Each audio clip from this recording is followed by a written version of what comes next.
सत श्री अकाल सारिਆਂ ਨੂੰ। Good afternoon. You are welcome to the PCC office for a press conference. ਅੱਜ ਅਸੀਂ ਇਸ ਵਾਸਤੇ ਤੁਹਾਡੇ ਨਾਲ ਵਾਰਤਾਲਾਪ ਕਰ ਰਹੇ ਹਾਂ ਜਾਂ ਸਨਮੁਖ ਹੋ ਰਹੇ ਹਾਂ क्योंकि कुछ ऐसे सियासतदान पंजाब दे जिन्हां दे परिवारां नूं ते उन्हां नूं आप नूं सियासी गुड़ती कांग्रेस ने दित्ती सी। ਉਹ सियासी परिवारां विच पैदा होए, कांग्रेसी परिवारां च पैदा होए, पर अज ਉਹ छाल मार के किसी होर विहड़े जा बैठे तो उस विहड़े च बैठ के छोटियां मोटियां टीमां मार रहे है कांग्रेस पार्टी के उत्ते ते कांग्रेस पार्टी के नेतावां दे उत्ते जिन्हां दी कमिटमेंट कांग्रेस के प्रति बचपन तो लैके हुण तक जिहड़ी है उहदे ते कोई सवाल नहीं उठाया जा सकता। तुसीं सारे सियाणे हो, गल समझ गए होंगे। मैं गल करदा संदीप जाखड़, सुनील जाखड़ जी ते उन्हां दे परिवार दी। कांग्रेस पार्टी ने बलराम जाखड़ जी नूं सियासत लियांदा, MLA बनाया, मंत्री बनाया, केंद्र दे विच मैंबर पार्लीमेंट बनाया, मंत्री बनाया, स्पीकर बनाया, गवर्नर बनाया। अज भी जे उन्हां दे घरे तुसीं जाओगे तो ड्राइंग रूम दे विच बलराम जाखड़ जी की फोटो के थले आ सारे अहदे लिखे है जिहड़े कि कांग्रेस ने दिते सी उन्होंने। इस नूं मैं गुड़ती कहना भी गुड़ती कांग्रेस ने दिती सी। ये जम्मे ही कांग्रेसी परिवार च सी ते कांग्रेस के प्रधान भी रहे तुहाडे सामने। ते अज वो कांग्रेस के नेतावां दे उत्ते सवाल उठा रहे हैं। ये पंजाब के लोग देख के बड़े हैरान हो रहे हैं। अज जाखड़ जी कहते हैं, सुनील जाखड़ जी, कि कांग्रेस आए हैं, कांग्रेस आए हैं, कांग्रेस आए हैं। भाई तुसीं तो डंडा फड़ा के गए हो। जे तुहाडा कार्यकाल जिहड़ा तुहाडा सीगा कार्यकाल जिहड़ा तुसीं इत्थे निभाया जदों कांग्रेस की सरकार सी, सानूं तां उहदे ते भी शक पैंदा कि तुसीं उदों ही लड़े होए सी किसे नाल। जिन्ना शख्स ने तुहानूं एक टैलीफोन प्रधान हुंदियां होइआं आपदे कमरे च लिजाण तो मना कर दिता तो तुसीं मीटिंग च जाण तो मना कर दिता, जिहड़ा सारा मीडिया जानदा है, उन्हां लोकां दे मगर लग के तुसीं विहड़ा बदल लिया, तुसीं BJP चले गए और तुसीं कहते हो कि तुसीं देश भगत हो, तुसीं सियासतदान हो। सियासतदान वो हुंदा है या असली वारस वो हुंदा है किसी भी सोच का, किसी जथेबंदी का या किसी परिवार का, जिहड़ा औखे वेले उस परिवार दे नाल खड़दा है। जदों गल वधदी है उदों पता लगता है, तो सौखे वेले तो सारी दुनिया ही नाल जुड़ जाती है। सुख में सिमरन सब करे, दुख में करे ना कोई, दुख में सिमरन सब करे, सुख में करे ना कोई, जो सुख में सिमरन करे दुख का एक होए। ये दोहे लिखे हुए इहो जिहे। ये वो बंदे ने जिहड़े सुख वेले पार्टी नाल जुड़दे ने ते जदों किते पार्टी ते माड़ी मोट भीड़ पैंदी है जिहड़ी कि टैंपरेरी है। सियासी भीड़ां कदे परमानेंट नहीं हुंदियां। 2 पार्लीमेंट के मैंबरां तो अज सरकार बनी हुई है BJP की। 400 का रिकॉर्ड है कांग्रेस का पार्लीमेंट के विच। इत्थे भी देखो कितनियां सरकारां कांग्रेस ने बनाई हैं। सो अज जदों पार्टी थोड़ा बहुत ग्राफ डाउन सीगा उदों ये जिहड़े जाके दूजे पासे जा वड़े ते जाके उत्थे गुण गाउण लग गए। दूजी गल, ये लोग कांग्रेस दीआं उतलियां सफ़ां सीगे। जे अबोहर तो इलैक्शन हार गए तो गुरदासपुर तो असीं मैंबर पार्लीमेंट इन्हां नूं बना के भेजता। इन्हां दा सत्कार करते सी असीं। रूसवेल्ट ने कहा सी कि पार्टी छड्डण वाले नवीं पार्टी पिछे लगते हैं लाइन दे विच। अज की ये पार्टी दीआं BJP दीआं उतलियां सफ़ां च ने? बिल्कुल नहीं, कदे नहीं आउणगे। BJP ने तो आपदे लीडर जिहड़े उतलियां सफ़ां वाले सी वो खुडे लाइन लाए हुए ने। अडवाणी जी, मुरली मनोहर जोशी जी, एक राजस्थान के होंदे सी साडे डिफेंस मिनिस्टर जसवंत सिंह जी, सिन्हा साहब, जिहड़े आपदिआं नूं नहीं पछाण सके वो इन्हां नूं क्यों पछाणनगे। इस करके असीं उन्हां नूं ये सवाल पुछदे हां कि तुसीं दसो ਖੁਦਗਰਜ਼ੀ ਤੋਂ ਬਿਨਾਂ ਹੋਰ ਕੀ ਸਬੂਤ ਦਿੱਤਾ ਹੈ ਪੰਜਾਬ ਦੀ ਜਨਤਾ ਨੂੰ? ਖੁਦਗਰਜ਼ੀ ਨਾਲ ਤੁਸੀਂ ਉਧਰ ਚਲੇ ਗਏ। ਸੋ ਅੱਜ ਇਹ ਕਹਿਣਾ ਕਾਂਗਰਸ ਬਾਰੇ ਕੋਈ ਵੀ ਗੱਲ, ਇਹ ਵਿਵੇਖਣ ਵਾਲਾ ਜਿਹੜਾ ਸੀ ਉਹਦੇ ਕਈ ਨਾਂ ਨੇ ਰਾਵਣ ਦੇ ਭਰਾ ਦੇ, ਉਸ ਤਰ੍ਹਾਂ ਦੀ ਗੱਲ ਜਿਹੜੀ ਹੋ ਰਹੀ ਹੈ। ਤੁਸੀਂ ਆਪਦੇ ਘਰ ਨੂੰ ਨਿੰਦ ਰਹੇ ਹੋ, ਉਸ ਘਰ ਨੂੰ ਜਿੱਥੋਂ ਤੁਸੀਂ ਗੁੜਤੀਆਂ ਲਈਆਂ, ਉਸ ਘਰ ਨੂੰ ਜਿੱਥੋਂ ਤੁਸੀਂ ਸਿਆਸਤ ਸਿੱਖੀ ਹੈ, ਉਸ ਘਰ ਨੂੰ ਜਿੱਥੋਂ ਤੁਸੀਂ ਤੁਰਨਾ ਸਿੱਖਿਆ, ਅੱਜ ਉਸ ਘਰ ਨੂੰ ਨਿੰਦਣਾ ਤੁਸੀਂ ਸ਼ੁਰੂ ਕਰ ਦਿੱਤਾ ਹੈ।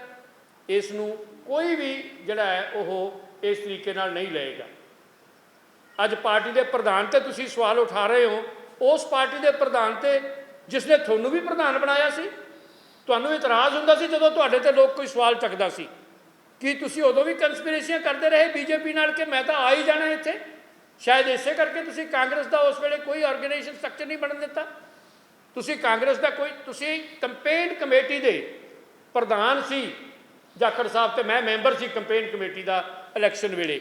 ਇੱਕ ਮੀਟਿੰਗ ਵੀ ਕੰਪੇਨ ਕਮੇਟੀ ਦੀ ਇਹਨਾਂ ਨੇ ਨਹੀਂ ਕੀਤੀ। ਉੱਥੋਂ ਪਤਾ ਲੱਗਦਾ ਕਿ ਉਸ ਵੇਲੇ ਵੀ ਮਿਲੇ ਹੋਏ ਸੀ ਇਹ ਦੂਜੇ ਪਾੜੇ ਵਾਲਿਆਂ ਨਾਲ। ਔਰ ਦੁਨੀਆ ਦੇ ਵਿੱਚ ਸਭ ਤੋਂ ਹੀਨ ਜਿਹੜਾ ਕੰਮ ਹੈ ਉਹ ਘਰ 'ਚ ਰਹਿ ਕੇ ਲੰਕਾ ਢਾਉਣੀ ਨੂੰ ਮੰਨਿਆ ਜਾਂਦਾ ਹੈ। ਤੁਸੀਂ ਜੇ ਦੂਜੇ ਪਾਸੇ ਖੜ ਕੇ ਕੋਈ ਗੱਲ ਕਰੋ ਤਾਂ ਕੋਈ ਹਰਜ ਨਹੀਂਗਾ, ਪਰ ਜੇ ਤੁਸੀਂ ਘਰੇ ਰਹਿ ਕੇ ਢਾਹ ਲਾਉਂਦੇ ਹੋ ਤੇ ਫਿਰ ਤਾਂ ਤੁਹਾਡੇ ਵਰਗਾ ਕੋਈ ਬੰਦਾ ਜਿਹੜਾ ਉਹ ਮਾੜਾ ਹੈ ਨਹੀਂਗਾ ਸਿਆਸਤ ਦੇ ਵਿੱਚ। ਸੋ ਇਸ ਤਰ੍ਹਾਂ ਦੀਆਂ ਗੱਲਾਂ ਅੱਜ ਜਿਹੜੀਆਂ ਹੋ ਰਹੀਆਂ ਨੇ ਮੀਡੀਆ ਦੇ ਵਿੱਚ। ਇਸੇ ਤਰ੍ਹਾਂ ਗੁਰਦਾਸਪੁਰ 'ਚੋਂ ਵੀ ਕਿਸੇ ਨੇ ਕਿਹਾ, ਉਹਦੇ ਬਾਰੇ ਸਾਡੇ ਜਸਕਰਨ ਜੀ ਗੱਲ ਕਰਨਗੇ। ਤੇ ਭਾਰਤ ਦੇ ਵਿੱਚ ਪੋਲੀਟੀਕਲ ਸਿਨੈਰੀਓ ਕੀ ਬਣ ਰਿਹਾ ਹੈ? ਅੱਜ ਭਾਰਤ ਨੂੰ ਕਾਂਗਰਸ ਦੀ ਲੋੜ ਹੈ। ਸੈਕੂਲਰ ਗੱਲਾਂ ਕਰਨ ਵਾਲੇ ਜਾਖੜ ਸਾਹਿਬ ਕਿੱਥੇ ਜਾ ਵੜੇ? ਤੁਸੀਂ ਕਿੱਥੇ ਖੜੇ ਹੋ? ਫਾਸਿਜ਼ਮ ਕਿੱਥੇ ਖੜੇ ਹੋ ਤੁਸੀਂ? ਧਰਮ ਦੇ ਨਾਂ ਤੇ ਦੁਨੀਆ ਨੂੰ ਵੰਡਿਆ ਜਾ ਰਿਹਾ ਹੈ। ਕਿੱਥੇ ਖੜੇ ਹੋ? ਪਾਰਲੀਮੈਂਟ ਦਾ ਇਨੋਗ੍ਰੇਸ਼ਨ ਕਿਸ ਤਰ੍ਹਾਂ ਹੋਇਆ? ਮੈਨੂੰ ਸਵਾਲ ਪੁੱਛਿਆ ਗਿਆ ਕਿ ਤੁਸੀਂ ਐਂਟੀ ਹਿੰਦੂ ਹੋ। ਅਸੀਂ ਐਂਟੀ ਹਿੰਦੂ ਨਹੀਂ ਹਾਂ, ਅਸੀਂ ਸੈਕੂਲਰ ਹਾਂ। ਕਾਂਗਰਸ ਇੱਕ ਸੈਕੂਲਰ ਪਾਰਟੀ ਹੈ। ਕਾਂਗਰਸ ਉਹ ਪਾਰਟੀ ਹੈ ਜਿਹਨੂੰ ਵੇਖ ਕੇ ਤੁਸੀਂ ਬਹੁਤ ਕੰਮ ਕਰ ਰਹੇ ਹੋ। ਕਈ ਵਾਰੀ ਸਵਾਲ ਪੁੱਛ ਲੈਂਦੇ ਨੇ ਕਿ ਜੀ 70 ਸਾਲ ਕੀ ਕੀਤਾ? 70 ਸਾਲ ਅਸੀਂ ਭਾਰਤ ਨੂੰ ਐਟਮ ਸ਼ਕਤੀ ਬਣਾਇਆ। 70 ਸਾਲ ਦੇ ਵਿੱਚ ਅਸੀਂ ਘਰ ਘਰ ਪਿੰਡ ਪਿੰਡ ਬੈਂਕ ਪਹੁੰਚਾਇਆ। 70 ਸਾਲ ਦੇ ਵਿੱਚ ਅਸੀਂ IIT ਬਣਵਾਈਆਂ। ਅੱਜ ਉਹ 70 ਸਾਲ ਤੋਂ ਅਸੀਂ ਬਣਾਇਆ ਜਿਹਨੂੰ ਤੁਸੀਂ ਵੇਚ ਰਹੇ ਹੋ ਪ੍ਰਾਈਵੇਟਾਈਜੇਸ਼ਨ ਦੇ ਨਾਮ ਦੇ ਉੱਤੇ। ਇਹ ਨਹੀਂ ਗਾ ਵੱਡੀਆਂ ਗੱਲਾਂ ਕਰਨ, ਵੱਡੇ ਵੱਡੇ ਝੂਠ ਮਾਰਨ ਨਾਲ ਕੋਈ ਬੰਦਾ ਵੱਡਾ ਹੋ ਜਾਂਦਾ ਹੈ। ਸੋ ਇਹ ਗੱਲਾਂ ਸਾਨੂੰ ਜਿਹੜੀਆਂ ਨੇ, ਇਸ ਕਰਕੇ ਅੱਜ ਸਾਨੂੰ ਦੱਸਣਾ ਪਿਆ ਕਿ ਜਿਹੜੇ ਵੀ ਛੱਡ ਕੇ ਗਏ ਨੇ ਪਾਰਟੀ ਕਾਂਗਰਸ ਦੇ ਵਿੱਚੋਂ, ਕਿਉਂ ਛੱਡ ਗਏ? ਉਹ ਤਾਂ ਮੰਤਰੀ ਰਹੇ ਸੀ ਇੱਥੇ ਕਈ, ਉਹ ਇਸੇ ਕਰਕੇ ਛੱਡ ਗਏ ਕਿ ਉਹਨਾਂ ਨੇ ਖੁਦਗਰਜ਼ੀ ਦੀ ਜਿਹੜੀ ਹੈ ਉਹ ਸੀਮਾ ਕ੍ਰਾਸ ਕਰ ਦਿੱਤੀ ਉਹਨਾਂ ਨੇ। ਇਸ ਤੋਂ ਵੱਧ ਖੁਦਗਰਜ਼ ਕੋਈ ਵੀ ਨਹੀਂ ਹੋ ਸਕਦਾ ਜਿੰਨੀ ਖੁਦਗਰਜ਼ੀ ਉਹਨਾਂ ਨੇ ਵਿਖਾਈ ਹੈ। Now I will request my friend Jaskaran Singh to say something on that. ਬਹੁਤ ਬਹੁਤ ਧੰਨਵਾਦ ਢਿੰਗਰਾ ਜੀ। ਸੋ ਅੱਜ ਦੀ ਜਿਹੜੀ ਪ੍ਰੈਸ ਕਾਨਫਰੰਸ ਜਿਹਦੇ ਵਿੱਚ ਤੁਹਾਨੂੰ ਡਿਟੇਲ ਦੇ ਵਿੱਚ ਢਿੰਗਰਾ ਸਾਹਿਬ ਨੇ ਦੱਸਿਆ ਕਿ ਪ੍ਰੈਸ ਕਾਨਫਰੰਸ ਕਰਨ ਦੀ ਸਾਨੂੰ ਲੋੜ ਕਿਉਂ ਪਈ। ਸੋ ਮੈਂ ਤੇ ਸ਼ੁਰੂਆਤ ਇਹ ਤੋਂ ਕਰੂੰਗਾ ਕਿ ਜਿਹੜੇ ਇਹ ਸੁਨੀਲ ਜਾਖੜ ਜੀ ਜਾਂ ਫਤਿਹਜੰਗ ਸਿੰਘ ਬਾਜਵਾ ਜੀ ਜਿਹੜੇ ਬਾਰ-ਬਾਰ ਇੰਟਰਵਿਊਜ਼ ਦੇ ਰਹੇ ਨੇ, ਟਵੀਟ ਕਰ ਰਹੇ ਨੇ, ਇਹਨਾਂ ਦਾ ਉਹ ਹਾਲ ਹੈ ਨਾ ਤਿੰਨਾਂ ਚੋਂ, ਨਾ 13 ਚੋਂ, ਨਾ ਪਲੇਰਾਂ ਚੋਂ, ਨਾ ਸਪੇਰਾਂ ਚੋਂ, ਨਾ ਟੋਕਰੀ ਵਾਲੇ ਵੇਰਾਂ ਚੋਂ। ਇਹਨਾਂ ਦੇ ਉਹ ਹਾਲਾਤ ਨੇ ਬੀਜੇਪੀ ਦੇ ਵਿੱਚ। ਜਦੋਂ ਜਾਖੜ ਸਾਹਿਬ ਕਾਂਗਰਸ ਪਾਰਟੀ ਦੇ ਵਿੱਚ ਸੀ ਤੇ ਇਹ ਪਹਿਲੀ ਕਤਾਰ ਦੇ ਪਹਿਲੀਆਂ 2-3 ਕੁਰਸੀਆਂ ਤੇ ਬੈਠਣ ਵਾਲੇ ਜਿਹੜੇ ਲੀਡਰਾਂ ਦੇ ਵਿੱਚ ਇਹਨਾਂ ਦਾ ਸ਼ੁਮਾਰ ਹੁੰਦਾ ਸੀ। ਪਰ ਜਦੋਂ ਦੇ ਇਹ ਭਾਜਪਾ 'ਚ ਗਏ ਨੇ, ਇਹਨਾਂ ਦੇ ਹਾਲਾਤ ਇਹ ਹੋ ਗਏ ਨੇ ਕਿ ਉੱਥੇ ਇਹਨਾਂ ਨੂੰ ਕੋਈ ਬੇਰਾਂ ਵੱਟੇ ਨਹੀਂ ਲੈਂਦਾ। ਉੱਥੇ ਮੇਲੇ 'ਚ ਅਮਰੂਦ ਜਿੱਦਾਂ ਹੁੰਦਾ ਨਾ ਕਿ ਮੇਲੇ 'ਚ ਬਾਕੀ ਫਲਾਂ ਦੀ ਜਾਂ ਬਾਕੀ ਚੀਜ਼ਾਂ ਦੀ ਜਿਹੜੀ ਬੜੀ ਉਹ ਲੋਕ ਭੱਜ ਪੈਂਦੇ ਨੇ, ਤੇ ਅਮਰੂਦਾਂ ਨੂੰ ਕੋਈ ਪੁੱਛਦਾ ਨਹੀਂ, ਕਿਉਂਕਿ ਅਮਰੂਦ ਤੇ ਆਪਣੇ ਹਵੇਲੀਆਂ 'ਚ, ਆਪਣੇ ਪੈੜੀਆਂ ਦੇ ਵਿੱਚ, ਖੇਤਾਂ 'ਚ ਬਹੁਤ ਉੱਗਦਾ ਹੈ, ਬਹੁਤ ਹੁੰਦਾ ਹੈ ਉੱਥੇ, ਤੇ ਕੋਈ ਉਹਨੂੰ ਪੁੱਛਦਾ ਨਹੀਂ ਹੈ। ਆਮ ਜਿਹਾ ਫਰੂਟ ਸਮਝ ਕੇ ਇਹਨਾਂ ਦੇ ਉਹ ਹਾਲਾਤ ਹੋ ਗਏ। ਕਾਰਨ ਕੀ ਹੈ ਸੁਨੀਲ ਜਾਖੜ ਹੋਣਾ ਦੀ ਫਰਸਟ੍ਰੇਸ਼ਨ ਦਾ? ਕਾਰਨ ਕੀ ਹੈ ਫਤਿਹਜੰਗ ਸਿੰਘ ਬਾਜਵਾ ਦੀ ਫਰਸਟ੍ਰੇਸ਼ਨ ਦਾ? ਕੱਲ ਇੱਥੇ ਤੁਹਾਡੇ ਚੋਂ ਕਿਸੇ ਚੈਨਲ ਨੇ ਇੱਕ ਇੰਟਰਵਿਊ ਕੀਤੀ ਜਿਹਦੇ ਵਿੱਚ ਫਤਿਹ ਬਾਜਵਾ ਹੋਣਾ ਦੇ ਤੋਂ ਵੀ ਉਹਨਾਂ ਨੇ ਪੁੱਛਿਆ ਕਿ ਰਾਜਾ ਵੜਿੰਗ ਦੇ ਉੱਤੇ ਵੀ ਸਵਾਲ ਕੀਤੇ ਉਹਨਾਂ ਨੇ। ਪਰ ਮੈਂ ਅੱਜ ਇਸ ਪ੍ਰੈਸ ਕਾਨਫਰੰਸ ਦੇ ਵਿੱਚ ਇੱਕ ਬੜੀ ਮਾਣ ਨਾਲ ਇੱਕ ਗੱਲ ਕਹਿਣਾ ਚਾਹੁੰਦਾ ਕਿ ਕਾਂਗਰਸ ਪਾਰਟੀ ਜਿਹੜੀ ਇੱਕ ਸੈਕੂਲਰ ਜਮਾਤ ਹੈ, ਜਿਹੜੀ ਵਾਕਿਆ ਹੀ ਆਮ ਲੋਕਾਂ ਦੀ ਆਮ ਪਾਰਟੀ ਹੈ। ਅੱਜ ਕੱਲ੍ਹ ਇੱਕ ਹੋਰ ਆਮ ਪਾਰਟੀ ਹੈ ਜਿਹੜੀ ਵਿਸ਼ੇਸ਼ ਲੋਕਾਂ ਦੀ ਪਾਰਟੀ ਹੈ, ਜਿਹਦੀ ਮੌਜੂਦਾ ਸਰਕਾਰ ਵੀ ਹੈ। ਪਰ ਕਾਂਗਰਸ ਪਾਰਟੀ ਸੱਚੇ ਮਾਇਨੇ ਦੇ ਵਿੱਚ ਆਮ ਲੋਕਾਂ ਦੀ ਆਮ ਪਾਰਟੀ ਹੈ। ਉਹਦੀਆਂ ਤਾਜ਼ੀ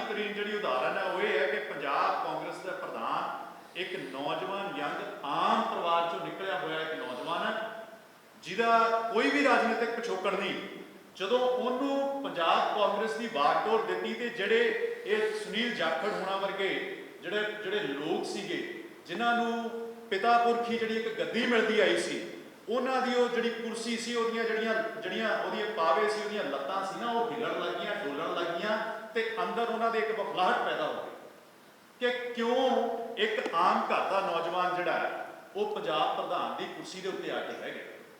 ਇਹ ਅੰਦਰੋਂ ਡਰ ਸੀ, ਖੌਫ ਸੀ। ਉਹ ਗਏ ਭਾਵੇਂ ਹੁਣ ਬੀਜੇਪੀ ਚਲੇ ਗਏ ਆ, ਪਰ ਅੰਦਰ ਉਹਨਾਂ ਦੇ ਬੇਚੈਨੀ ਹੈ ਜਿਹੜੀ, ਉਹ ਉਹਨਾਂ ਨੂੰ ਜਿਹੜੀ ਹੈ ਸੌਣ ਨਹੀਂ ਦਿੰਦੀ। ਮੈਂ ਜਿੱਦਾਂ ਕਿੰਗਰਾ ਜੀ ਨੇ ਉਹਨਾਂ ਦੇ ਪਰਿਵਾਰ ਬਾਰੇ ਦੱਸਿਆ, ਮੈਂ ਦੱਸ ਦੇਣਾ ਚਾਹੁੰਦਾ 46 ਸਾਲ ਕਾਂਗਰਸ ਨੇ ਜਾਖੜ ਪਰਿਵਾਰ ਨੂੰ ਢੋਇਆ। ਕਿਉਂ ਢੋਇਆ?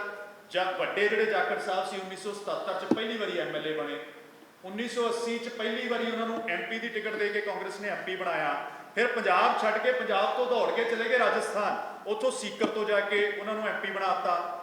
ਹਿੰਦੁਸਤਾਨ ਦੇ ਇਤਿਹਾਸ ਦੇ ਵਿੱਚ ਪਹਿਲੀ ਵਾਰੀ ਹੋਇਆ ਕਿ ਕੋਈ 9 ਸਾਲ ਲਈ ਲਗਾਤਾਰ ਜਿਹੜਾ ਉਹ ਲੋਕ ਸਭਾ ਦਾ ਸਪੀਕਰ ਰਿਹਾ। ਕਿੰਨੇ ਬਣਾਇਆ? ਕਾਂਗਰਸ ਪਾਰਟੀ ਨੇ। ਉਸ ਤੋਂ ਬਾਅਦ ਉਹਨਾਂ ਨੂੰ 2004 ਦੇ ਵਿੱਚ ਜਿਹੜਾ ਗੁਜਰਾਤ ਦਾ ਮੱਧ ਪ੍ਰਦੇਸ਼ ਦਾ ਜਿਹੜਾ ਗਵਰਨਰ ਬਣਾਇਆ ਗਿਆ, ਔਰ ਨਾਲ ਹੀ ਵਾਧੂ ਚਾਰਜ ਜਿਹੜਾ ਦਿੱਤਾ ਗਿਆ ਗੁਜਰਾਤ ਦਾ। ਦੇਖੋ ਕਿਹੜੀ ਐਸੀ ਪਾਰਟੀ ਹੈ ਜਿਹੜੇ ਕਿਸੇ ਇੱਕ ਹੀ ਵਿਅਕਤੀ ਨੂੰ ਇੰਨੇ ਅਹੁਦਿਆਂ ਦੇ ਨਾਲ ਨਵਾਜ਼ਦੀ ਹੈ। ਇਹ ਸਿਰਫ ਕਾਂਗਰਸ ਪਾਰਟੀ ਹੈ ਜਿਹੜੇ ਆਪਣੇ ਵਰਕਰਾਂ ਦਾ, ਆਪਣੇ ਲੀਡਰਾਂ ਦਾ ਜਿਹੜਾ ਧਿਆਨ ਰੱਖਦੀ ਹੈ। ਉਸ ਤੋਂ ਬਾਅਦ ਆ ਜੀ ਉਹਨਾਂ ਦੇ 3 ਬੇਟੇ, ਸੱਜਣ ਕੁਮਾਰ ਜੀ, ਸੁਰਿੰਦਰ ਕੁਮਾਰ ਜੀ ਤੇ ਸੁਨੀਲ ਜਾਖੜ ਜੀ। ਸੱਜਣ ਕੁਮਾਰ ਜੀ ਨੂੰ ਪੰਜਾਬ ਦੇ ਵਿੱਚ ਮੰਤਰੀ ਬਣਾਇਆ। ਉਹਨਾਂ ਦੇ ਬੇਟੇ ਅਜੇ ਵੀ ਜਾਖੜ ਹੁਣਾਂ ਨੂੰ 2017 ਤੋਂ ਲੈ ਕੇ 22 ਤੱਕ ਪੰਜਾਬ ਫਾਰਮਰ ਕਮਿਸ਼ਨ ਦਾ ਚੇਅਰਮੈਨ ਲਾ ਕੇ ਰੱਖਿਆ। ਉਦੋਂ ਹੀ ਸੁਨੀਲ ਜਾਖੜ ਜੀ ਉਹਨਾਂ ਨੂੰ 3 ਵਾਰ ਜਿਹੜਾ ਐਮਐਲਏ ਦੀ ਟਿਕਟ ਦਿੱਤੀ ਗਈ, ਉਹ 3 ਵਾਰ ਐਮਐਲਏ ਬਣੇ। ਚੌਥੀ ਵਾਰੀ ਉਹ ਹਾਰ ਗਏ। ਹਾਰ ਦਾ ਵੀ ਕਾਰਨ ਦੱਸੂਗਾ ਕਿੱਦਾਂ ਹਾਰੇ। 3 ਵਾਰ ਉਹ ਰਹੇ, ਮੰਤਰੀ ਵੀ ਰਹੇ, ਲੀਡਰ ਆਫ ਆਪੋਜੀਸ਼ਨ ਵੀ ਰਹੇ। ਚੌਥੀ ਵਾਰੀ ਜਦੋਂ ਉਹਨਾਂ ਨੂੰ ਪੰਜਾਬ ਦੇ ਵਿੱਚ ਕਾਂਗਰਸ ਦੀ ਹਨੇਰੀ ਝੁੱਲ ਰਹੀ ਸੀ, ਤੇ ਉਸ ਹਨੇਰੀ ਦੇ ਵਿੱਚ ਜਿਹੜੀ ਪਾਰਟੀ 'ਚ ਅੱਜਕੱਲ ਤੁਰੇ ਫਿਰਦੇ ਨੇ ਸੁਨੀਲ ਜਾਖੜ ਸਾਹਿਬ, ਉਹ ਉਸੇ ਪਾਰਟੀ ਬੀਜੇਪੀ ਦੇ ਇੱਕ ਐਮਸੀ ਨੇ, ਅਰੁਣ ਨਾਰੰਗ ਨੇ, ਜਿਹਨੂੰ ਬਾਅਦ ਦੇ ਵਿੱਚ ਜੇ ਤੁਹਾਨੂੰ ਯਾਦ ਹੋਵੇ ਤੇ ਕਿਸਾਨ ਅੰਦੋਲਨ ਦੇ ਦੌਰਾਨ ਜਿਹਨੂੰ ਇਹਨਾਂ ਨੇ ਭਜਾ ਕੇ ਉੱਥੇ ਕੁੱਟਮਾਰ ਵੀ ਉਹਦੇ ਨਾਲ ਕੀਤੀ ਸੀ, ਬੜਾ ਉਹਦੇ ਨਾਲ ਮਾੜਾ ਵਰਤਾਰਾ ਕੀਤਾ ਗਿਆ ਸੀ, ਉਹਦੇ ਕੱਪੜੇ ਤੱਕ ਪਾੜ ਦਿੱਤੇ ਗਏ ਸੀ ਐਮਐਲਏ ਹੁੰਦਿਆਂ ਹੋਇਆਂ। ਉਸ ਅਰੁਣ ਨਾਰੰਗ ਨੇ ਐਮਸੀ ਸੀਗਾ ਅਬੋਰ ਦਾ, ਉਹਨੇ ਸੁਨੀਲ ਜਾਖੜ ਨੂੰ ਹਰਾਇਆ ਸੀ।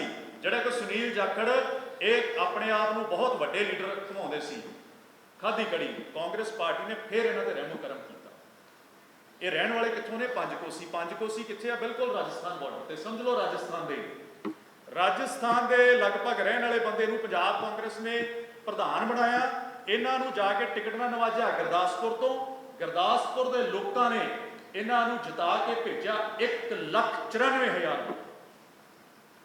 ਜੇ ਇਹਨਾਂ 'ਚ ਬਹੁਤ ਜ਼ਿਆਦਾ ਕਾਬਲੀਅਤ ਹੁੰਦੀ, ਇੰਨੀ ਕਾਬਲੀਅਤ ਹੁੰਦੀ, ਜਿੱਦਾਂ ਆਪਣੇ ਸੰਦੀਪ ਜਾਖੜ ਜੀ ਕਹਿ ਰਹੇ ਸੀ ਕਿ ਮੈਂ ਆਪਣੇ ਬਲਬੂਤੇ ਤੇ ਜਿੱਤਿਆ, ਜੇਕਰ ਇਸ ਪਰਿਵਾਰ 'ਚ ਕਾਬਲੀਅਤ ਹੁੰਦੀ ਤੇ ਅਗਲੀ ਚੋਣ ਇਹ ਗੁਰਦਾਸਪੁਰ ਤੋਂ ਹਾਰਦੇ ਨਾ। 90,000 ਨਾਲ ਚੋਣ ਹਾਰ ਕੇ ਫਿਰ ਉੱਥੋਂ ਇਹ ਜਿਹੜਾ ਦੌੜੇ ਲੁਪਤ ਹੋ ਗਏ। ਇੱਕ ਨਾ ਬੜੀ ਗੱਲ ਮਸ਼ਹੂਰ ਸੀਗੀ, ਕਹਿਣਾ ਨਹੀਂ ਚਾਹੀਦਾ, ਸਾਡੀ ਪਾਰਟੀ ਦੇ ਪ੍ਰਧਾਨ ਸੀਗੇ, ਪਰ ਜਦੋਂ ਵੀ ਕੋਈ ਇਹਨਾਂ ਨੂੰ ਟੈਲੀਫੋਨ ਕਰਦਾ ਸੀ ਤੇ ਟੈਲੀਫੋਨ ਇਹਨਾਂ ਦੇ ਪੀਏ ਚੁੱਕਦੇ ਸੀ, ਔਰ 1-1.5 ਮਹੀਨੇ ਤੋਂ ਪਹਿਲਾਂ ਇਹਨਾਂ ਨੂੰ ਕੋਈ ਕਿਸੇ ਨੂੰ ਟਾਈਮ ਨਹੀਂ ਸੀ ਦਿੰਦੇ ਮਿਲਣ ਦਾ। 3 ਸਾਲ ਪਾਰਟੀ ਦੇ ਪ੍ਰਧਾਨ ਰਹੇ, ਇੱਕ ਵੀ ਮੀਟਿੰਗ ਜਿਹੜੀ ਆ ਇਹਨਾਂ ਨੇ ਪੰਜਾਬ ਕਾਂਗਰਸ ਭਵਨ ਦੇ ਵਿੱਚ ਨਹੀਂ ਕੀਤੀ। ਇਹਨਾਂ ਕੋਲੋਂ ਕੋਈ ਬਾਡੀ ਨਹੀਂ ਬਣੀ। ਔਰ ਬਾਡੀ ਕਦੋਂ ਬਣੀ ਪੰਜਾਬ ਕਾਂਗਰਸ ਦੀ? ਆ ਕੇ ਜਦੋਂ ਪੰਜਾਬ ਕਾਂਗਰਸ ਦੀ ਕਮਾਨ ਅਮਰਿੰਦਰ ਸਿੰਘ ਰਾਜਾ ਵੜਿੰਗ ਉਹਨਾਂ ਨੂੰ ਮਿਲੀ। ਸਾਰੀਆਂ ਜਿਹੜੀਆਂ ਜ਼ਿਲ੍ਹੇ ਦੀਆਂ ਕਮੇਟੀਆਂ ਬਣਾ ਦਿੱਤੀਆਂ ਗਈਆਂ, ਬਲਾਕ ਦੀਆਂ ਕਮੇਟੀਆਂ ਬਣਾ ਦਿੱਤੀਆਂ ਗਈਆਂ, 234 ਜਿਹੜੇ ਪੀਸੀਸੀ ਦੇ ਡੈਲੀਗੇਟ ਬਣਾ ਦਿੱਤੇ ਗਏ। ਇੱਥੋਂ ਤੱਕ ਕਿ ਸਾਡੇ ਬੂਥ ਲੈਵਲ ਦੀਆਂ ਵੀ ਕਮੇਟੀਆਂ ਬਣ ਗਈਆਂ ਨੇ, ਬਲਾਕ ਦੀਆਂ ਵੀ ਸਾਡੀਆਂ ਕਮੇਟੀਆਂ ਬਣ ਗਈਆਂ ਨੇ, ਬੂਥ ਦੇ ਉੱਤੇ ਵੀ 21 ਮੈਂਬਰੀ 31 ਮੈਂਬਰੀ ਕਮੇਟੀ ਬਣੀ। ਉਹ ਕਿੰਨੇ ਬਣਾਈ? ਅਮਰਿੰਦਰ ਸਿੰਘ ਰਾਜਾ ਵੜਿੰਗ ਨੇ। ਇਹਨਾਂ ਦੇ ਅੰਦਰ ਦਾ ਜਿਹੜਾ ਡਰ ਸੀ ਨਾ, ਪਹਿਲਾਂ ਤੇ ਇਹਨਾਂ ਨੂੰ ਇੱਥੇ ਰਹਿੰਦਿਆਂ ਡਰ ਸੀ, ਫਿਰ ਜਦੋਂ ਦੌੜ ਗਏ ਉੱਥੇ ਜਾ ਕੇ ਇਹਨਾਂ ਦੀ ਹੁਣ ਬਿਲਕੁਲ ਮੁਕਤ ਨਹੀਂ ਹੈ। ਇਹਨਾਂ ਨੂੰ ਬੇਚੈਨੀ ਰਹਿੰਦੀ ਹੈ।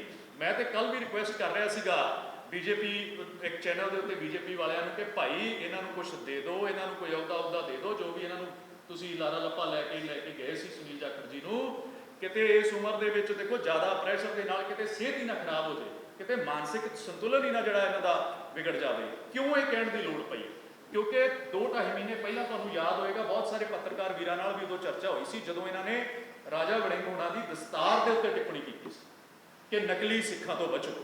ਦੇਖੋ ਬਹੁਤ ਵੱਡੀ ਇਹ ਗੱਲ ਸੀ, ਪਰ ਪੰਜਾਬ ਕਾਂਗਰਸ ਦੇ ਕਿਸੇ ਵੀ ਨੇਤਾ ਨੇ ਇਹਨਾਂ ਨੂੰ ਜਿਹੜਾ ਹੈ ਕਿਸੇ ਵੀ ਮਾੜੇ ਸ਼ਬਦਾਵਲੀ ਦੇ ਵਰਤੋਂ ਨਹੀਂ ਕੀਤੀ, ਇਹਨਾਂ ਨਾਲ ਕੋਈ ਐਸਾ ਵਿਵਹਾਰ ਨਹੀਂ ਕੀਤਾ ਕਿ ਜਿਹਦੇ ਉੱਤੇ ਪੰਜਾਬ ਕਾਂਗਰਸ ਦੇ ਉੱਤੇ ਕੋਈ ਉਂਗਲੀ ਉੱਠੀ। ਅਸੀਂ ਉਦੋਂ ਵੀ ਇਹਨਾਂ ਨੂੰ ਇਹੋ ਸਮਝਾਇਆ ਕਿ ਬਈ ਤੁਸੀਂ ਦਸਤਾਰ ਦੇ ਉੱਤੇ ਟਿੱਪਣੀ ਨਾ ਕਰੋ, ਕਿਸੇ ਧਰਮ ਵਿਸ਼ੇਸ਼ ਦੇ ਉੱਤੇ ਟਿੱਪਣੀ ਨਾ ਕਰੋ। ਪਰ ਇਹਨਾਂ ਦੀ ਪ੍ਰੋਬਲਮ ਕੀ ਹੈ? ਇਹਨਾਂ ਦੀ ਪ੍ਰੋਬਲਮ ਇਹ ਹੈ ਕਿ ਇਹ ਅੱਜ ਕੱਲ੍ਹ ਬੀਜੇਪੀ 'ਚ ਚਲੇ ਗਏ ਨੇ। ਹੁਣ ਬੀਜੇਪੀ ਪਾਰਟੀ ਹੈ ਫਿਰਕੂ ਵਾਦੀ ਲੋਕਾਂ ਦੀ। ਉਹਨਾਂ ਦਾ ਕੰਮ ਹੀ ਕੀ ਹੈ ਕਿ ਦੋ ਧਰਮਾਂ ਦੋ ਕੌਮਾਂ ਆਪਸ ਦੇ ਵਿੱਚ ਲੜਾਓ, ਜਿਹਦੀ ਗੱਲ ਸ਼੍ਰੀ ਰਾਹੁਲ गांधी ने कही सीगी कि हम नफरत के बाजार में मोहब्बत की दुकान खोलने आए हैं। भारत जोड़ो यात्रा की और वो इसे करके की कि ये जिहड़ी नफरत बीजेपी फैला रही सी वो नफरत नूं जिहड़ा है वो रोकिया जा सके, उन्होंने घट किया जा सके। सो ये उस पार्टी 'च चले गए। हो सकता है पहला ही अंदर खाते ही बीजेपी ਦੇ ਵਿੱਚ ਗਏ ਹੋਣ, ਕਿਉਂਕਿ ਇਹਨਾਂ ਨੇ ਕਾਂਗਰਸ ਪੰਜਾਬ ਦੇ ਵਿੱਚੋਂ ਕਾਂਗਰਸ ਨੂੰ ਖਤਮ ਕਰਨ ਦੇ ਵਿੱਚ ਕੋਈ ਕਸਰ ਬਾਕੀ ਸੁਨੀਲ ਜਾਖੜ ਉਹਨਾਂ ਨੇ ਨਹੀਂ ਛੱਡੀ, ਕੋਈ ਕਸਰ ਨਹੀਂ ਛੱਡੀ। ਸੋ ਇਹ ਉੱਥੇ ਚਲੇ ਗਏ। ਉੱਥੇ ਜਾ ਕੇ ਇਹਨਾਂ ਨੇ ਜਿਸ ਤਰੀਕੇ ਦੇ ਨਾਲ ਜਿਹੜਾ ਹੁਣ ਇਹਨਾਂ ਨੇ ਜ਼ਹਿਰ ਉਗਲਣਾ ਸ਼ੁਰੂ ਕੀਤਾ ਹੈ, ਕਦੀ ਦਸਤਾਰ ਦੇ ਉੱਤੇ ਟਿੱਪਣੀ ਕਰਦੇ ਨੇ, ਕਦੀ ਸਰਦਾਰ ਦੇ ਉੱਤੇ ਟਿੱਪਣੀ ਕਰਦੇ ਨੇ। ਇਹ ਪੰਜਾਬ ਦਾ ਜਿਹੜਾ ਆਪਸੀ ਭਾਈਚਾਰਾ, ਜਿਹੜਾ ਸਦਭਾਵ ਹੈ, ਜਿਹੜੀ ਇੱਕ ਸਾਡਾ ਮਿਲਵਰਤਨ ਹੈ, ਇਹ ਉਹਨੂੰ ਸਿੱਧੇ ਰੂਪ ਦੇ ਵਿੱਚ ਉਹਨੂੰ ਇਹ ਖਤਮ ਕਰਨਾ ਚਾਹੁੰਦੇ ਨੇ, ਜਿਹੜੀ ਕਿ ਬੀਜੇਪੀ ਦਾ ਮੇਨ ਹੱਥ ਠੋਕਾ ਹੈ ਕਿ ਉਹ ਜ਼ਹਿਰ ਫੈਲਾਉਂਦੇ ਨੇ ਜਾਤੀਵਾਦ ਦੇ ਧਰਮਾਂ ਦੇ ਨਾਮ ਤੇ। ਸੋ ਇਹ ਉੱਥੇ ਜਾ ਕੇ ਇਹੋ ਹੀ ਇਹਨਾਂ ਨੇ ਜਾਖੜ ਸਾਹਿਬ ਨੇ ਕੰਮ ਕੀਤਾ। ਔਰ ਹੁਣ ਆ ਜਾਈਏ ਮੇਰੇ ਜ਼ਿਲ੍ਹੇ ਵਾਲੇ ਲੀਡਰ ਜਿਹੜੇ ਨੇ ਫਤਿਹ ਜੰਗ ਸਿੰਘ ਬਾਜਵਾ ਦੇ ਉੱਤੇ। ਦੇਖੋ ਇੱਥੋਂ ਹੀ ਗਏ ਨੇ, ਇਹਨਾਂ ਦੇ ਪਿਤਾ ਜੀ ਵੀ ਜਿਹੜੇ ਆ ਮੰਤਰੀ ਰਹੇ, ਕਾਂਗਰਸ ਦੇ ਵਿੱਚ ਰਹੇ। ਸਾਡੇ ਲੀਡਰ ਆਫ ਆਪੋਜੀਸ਼ਨ, ਦੇਖੋ ਦੋਨਾਂ ਦਾ ਕੋਈ ਕੰਪੈਰੀਜ਼ਨ ਨਹੀਂ, ਭਰਾ ਦੋਵੇਂ ਸਕੇ ਨੇ, ਦੋਵਾਂ ਦਾ ਕੋਈ ਕੰਪੈਰੀਜ਼ਨ ਨਹੀਂ। ਇੱਕ ਕਾਂਗਰਸ ਲਈ ਦਿਨ ਰਾਤ ਮਿਹਨਤ ਕਰ ਰਹੇ ਨੇ ਲੀਡਰ ਆਫ ਆਪੋਜੀਸ਼ਨ ਪ੍ਰਤਾਪ ਸਿੰਘ ਬਾਜਵਾ, ਔਰ ਦੂਸਰਾ ਭਰਾ ਜਿਹੜਾ ਇੰਨਾ ਕਿ ਜ਼ਿਆਦਾ ਓਪਰਚੁਨਿਸਟ ਹੋ ਗਿਆ ਕਿ ਉਹਨੂੰ ਜਦੋਂ ਇਹ ਵੇਖਿਆ ਕਿ ਮੈਨੂੰ ਕਾਂਗਰਸ ਦੇ ਵਿੱਚੋਂ ਟਿਕਟ ਨਹੀਂ ਮਿਲਣੀ ਤੇ ਭੱਜ ਕੇ ਜਾ ਕੇ ਉਹ ਬੀਜੇਪੀ ਦੀ ਗੱਡੀ ਚੜ੍ਹ ਕੇ ਟਿਕਟ ਵੀ ਦੇ ਦਿੱਤੀ। ਵੋਟ ਕਿੰਨੀ ਆਈ? 12,000 ਤੋਂ ਘੱਟ। ਪੁੱਛਦਾ ਉਹਨਾਂ ਨੂੰ ਵੀ ਉੱਥੇ ਕੋਈ ਨਹੀਂ ਹੈ। ਇਸ ਤਰ੍ਹਾਂ ਦੇ ਬੇਤੁਕੇ ਬਿਆਨ ਦੇ ਕੇ ਉਹ ਸਿਰਫ ਖਬਰਾਂ 'ਚ ਰਹਿਣਾ ਚਾਹੁੰਦੇ ਨੇ। ਮੇਰਾ ਸਵਾਲ ਫਤਿਹ ਜੰਗ ਸਿੰਘ ਬਾਜਵਾ ਨੂੰ ਵੀ ਹੈ ਕਿ ਤੁਹਾਨੂੰ ਕਾਂਗਰਸ ਨੇ ਕਿਹੜੀ ਚੀਜ਼ ਨਹੀਂ ਸੀ ਦਿੱਤੀ ਕਿ ਤੁਸੀਂ ਕਾਂਗਰਸ ਦੇ ਜਿਹੜੇ ਆ ਪਿੱਠ ਦੇ ਵਿੱਚ ਛੁਰਾ ਮਾਰ ਕੇ ਇੱਥੋਂ ਗਏ? ਹੁਣ ਬੀਜੇਪੀ ਨੇ ਕੀ ਦਿੱਤਾ? ਮੈਨੂੰ ਕੋਈ ਇੱਕ ਇਹਨਾਂ ਦਾ ਲੀਡਰ, ਜਿੰਨੇ ਵੀ ਕਾਂਗਰਸ ਛੱਡ ਕੇ ਗਏ ਨੇ, ਜਿਹੜੇ ਸਾਡੇ ਕੱਟੇ ਲੋਕਾਂ ਦੇ ਨਕਾਰੇ ਹੋਏ ਲੀਡਰ ਸੀ, ਉਹ ਸਾਰੇ ਭੱਜ ਕੇ ਜਿਹੜਾ ਹੈ ਉਹ ਬੀਜੇਪੀ ਦੇ ਜਹਾਜ਼ 'ਚ ਚੜ੍ਹ ਗਏ। ਇਹਨਾਂ ਨੂੰ ਲੱਗਿਆ ਕਿ ਪਤਾ ਨਹੀਂ ਉੱਥੇ ਜਾ ਕੇ ਸਾਨੂੰ ਕੀ ਮਿਲ ਜਾਣਾ, ਪਤਾ ਨਹੀਂ ਅਸੀਂ ਕਿਹੜੀ ਜਿਹੜੀਆਂ ਉਹ ਉੱਥੇ ਜਾ ਕੇ ਅਹੁਦੇ ਲੈ ਲੈਣੇ ਨੇ, ਜਾਂ ਕੀ ਸਾਨੂੰ ਜ਼ਿੰਮੇਵਾਰੀਆਂ ਮਿਲ ਜਾਣੀਆਂ ਨੇ ਕਿ ਵੀ ਬਈ ਸਾਡੀ ਬੱਲੇ ਬੱਲੇ ਹੋ ਜਾਣੀ ਹੈ। ਪਰ ਤੁਸੀਂ ਸਾਰੇ ਗਵਾਹ, ਤੁਸੀਂ ਇਸ ਚੀਜ਼ ਨੂੰ ਮਿਲਦੇ ਰਹਿੰਦੇ ਹੋ, ਵੇਖਦੇ ਰਹਿੰਦੇ ਇਹਨਾਂ ਲੀਡਰਾਂ ਨੂੰ। ਇਹਨਾਂ ਦੇ ਹਾਲਾਤ ਤੇ ਦੱਸੋ। ਉੱਥੇ ਇਹਨਾਂ ਨੂੰ ਬਹਿਣ ਦੀ ਕੋਈ ਕੁਰਸੀਆਂ ਨਹੀਂ ਦਿੰਦਾ, ਬੀਜੇਪੀ ਦੇ ਵਿੱਚ ਇਹਨਾਂ ਨੂੰ ਬਹਿਣ ਨੂੰ ਕੋਈ ਕੁਰਸੀਆਂ ਨਹੀਂ ਦਿੰਦਾ। ਮੰਚ ਤੇ ਦੂਰ ਦੀ ਗੱਲ ਛੱਡੋ, ਇਹਨਾਂ ਨੂੰ ਕੋਈ ਕੁਰਸੀਆਂ ਨਹੀਂ ਦਿੰਦਾ ਮੀਟਿੰਗਾਂ ਦੇ ਵਿੱਚ ਬਹਿਣ ਨੂੰ। ਉੱਥੇ ਕੁਰਸੀਆਂ ਵੀ ਆਪਣੀ ਆਪ ਨਾਲ ਚੁੱਕੀ ਫਿਰਦੇ ਨੇ ਕਿ ਸ਼ਾਇਦ ਸਾਨੂੰ ਕੋਈ ਬਹਿਣ ਨੂੰ ਦੇ ਦੇ। ਕਹਿੰਦੇ ਵੀ ਨਾ ਇਹਨਾਂ ਨੂੰ ਉਹ ਇਹਨਾਂ ਦੇ ਜੋ ਹਾਲ ਹੋ ਗਏ ਆ ਭਈ ਨਾ ਮੈਂ ਸਹੁਰਿਆਂ ਨੇ ਰੱਖੀ ਨਾ ਮੈਂ ਪੇਕਿਆਂ ਦੀ ਹੋਈ। ਗੁਰਦਾਸ ਮਾਨ ਸਾਹਿਬ ਦਾ ਇੱਕ ਗਾਣਾ ਬੜਾ ਮਸ਼ਹੂਰ, ਇਹਨਾਂ ਦੇ ਉਹ ਹਾਲ ਨੇ ਵੀ ਇੱਥੇ ਜੋਗੇ ਰਹੇ ਨਹੀਂ ਤੇ ਉੱਥੇ ਇਹਨਾਂ ਨੂੰ ਕੋਈ ਪੁੱਛਦਾ ਨਹੀਂ। ਅੰਦਰ ਹੈ ਫਰਸਟ੍ਰੇਸ਼ਨ। ਉਹ ਫਰਸਟ੍ਰੇਸ਼ਨ ਕਿੱਦਾਂ ਕੱਢ ਰਹੇ ਨੇ? ਅਟੈਕ ਕਿੱਥੇ ਹੁੰਦਾ? ਰਾਜਾ ਵੜਿੰਗ ਤੇ। ਬਈ ਕਿਉਂ ਇੱਕ ਆਮ ਘਰ ਦਾ ਮੁੰਡਾ ਪੰਜਾਬ ਕਾਂਗਰਸ ਦਾ ਪ੍ਰਧਾਨ ਬਣ ਗਿਆ। ਇੱਕ ਆਮ ਘਰ ਦਾ ਮੁੰਡਾ ਜਿਹੜਾ ਹਰ ਗਲੀ ਮੁਹੱਲੇ ਪੰਜਾਬ ਦੇ ਹਰ ਜ਼ਿਲ੍ਹੇ 'ਚ, ਹਰ ਵਿਧਾਨ ਸਭਾ 'ਚ, ਹਰ ਬਲਾਕ 'ਚ, ਹਰ ਪਿੰਡ 'ਚ, ਹਰ ਸ਼ਹਿਰ ਦੇ ਵਿੱਚ ਜਿਹੜਾ ਆਪ ਘੁੰਮ ਕੇ ਕਾਂਗਰਸ ਨੂੰ ਮਜ਼ਬੂਤ ਕਰ ਰਿਹਾ। ਇਸ ਕਰਕੇ ਤੁਸੀਂ ਉਹਦੇ ਪਿੱਛੇ ਪੈ ਗਏ ਹੋ। ਇਹ ਇੱਕ ਬਹੁਤ ਵੱਡਾ ਇੱਕ ਏਜੰਡਾ ਜਿਹੜਾ ਭਾਜਪਾ ਨੇ ਜਿਹੜਾ ਉਹ ਲੀਕਿਆ ਹੋਇਆ, ਉਹ ਟਾਰਗੇਟ ਰਾਜਾ ਵੜਿੰਗ ਉਹਨਾਂ ਨੂੰ ਕਰ ਰਹੇ ਨੇ। ਪਰ ਪੰਜਾਬ ਕਾਂਗਰਸ ਰਾਜਾ ਵੜਿੰਗ ਸਾਹਿਬ ਦੀ ਰਹਿਨੁਮਾਈ 'ਚ ਬਹੁਤ ਵਧੀਆ ਤਰੀਕੇ ਦੇ ਨਾਲ ਜਿਹੜਾ ਕੰਮ ਕਰ ਰਹੀ ਹੈ। ਰਿਜ਼ਲਟ ਵੀ ਅਸੀਂ ਬੀਤੇ ਦੇ ਵਿੱਚ ਸਾਨੂੰ ਵੇਖਣ ਨੂੰ ਮਿਲੇ। ਯਾਤਰਾ ਬਹੁਤ ਸਾਡੀ ਸਫਲ ਰਹੀ।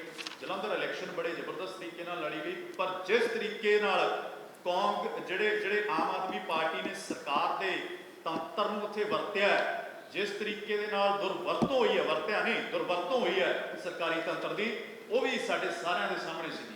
ਸੋ ਪੰਜਾਬ ਕਾਂਗਰਸ ਜਿਹੜੀ ਹੈ ਉਹ ਮਜ਼ਬੂਤੀ ਨਾਲ ਕੰਮ ਕਰ ਰਹੀ ਹੈ ਅਮਰਿੰਦਰ ਸਿੰਘ ਰਾਜਾ ਵੜਿੰਗ ਉਹਨਾਂ ਦੀ ਅਗਵਾਈ ਦੇ ਵਿੱਚ ਕਰਦੀ ਰਹੇਗੀ।